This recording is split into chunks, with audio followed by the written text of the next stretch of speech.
On July 5th, around 2 p.m., I arrived in Kalispell, Montana, where I assembled Tillamook and rode north for about 10 miles to Whitefish, Montana.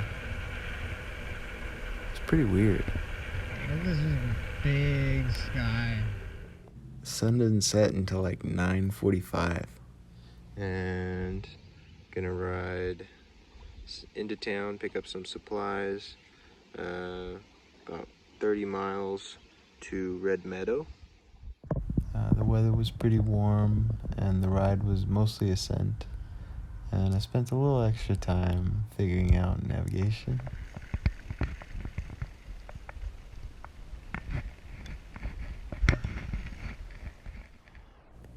I met a few people in Red Meadow Lake when I arrived, and somebody suggested going for a swim, so I took some soap with me and washed up right after sunset, and it was pretty cold.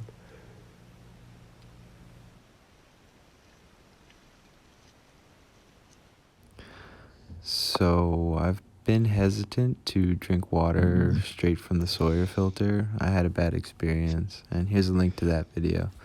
But it's definitely a fear that I need to face because there's a lot of good fresh water along these trails. It's like plenty of clean creeks that I could drink from, and that would save me a lot of weight, not having to carry water, and keep me a little more hydrated. So this is putting a chlorine dioxide tablet into 1 liter. Here's a quote from Young Pueblos, Inward. All along I have searched for knowledge, when what I was really looking for was wisdom, not the information that fills my mind with details and facts, but the experience that fill my being with freedom, healing, and the light of insight. Like 10 hours of sleep last night. But I still woke up with just like feeling kind of achy, a little on edge. And then made oatmeal with like a bear's head of honey in it. And almost finished off the peanut butter. First bite of this, I know it's gonna be a good day. Made the coffee real strong.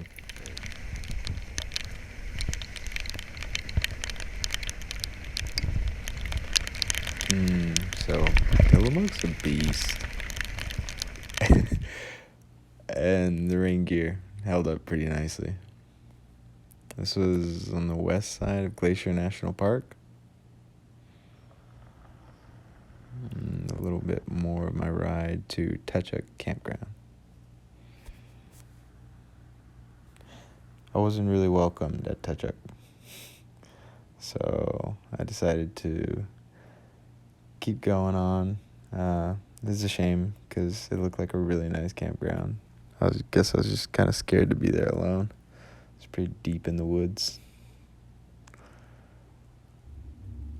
The rest of my ride was mostly descent, so it wasn't hard to go from there onward like another 30 miles to Eureka.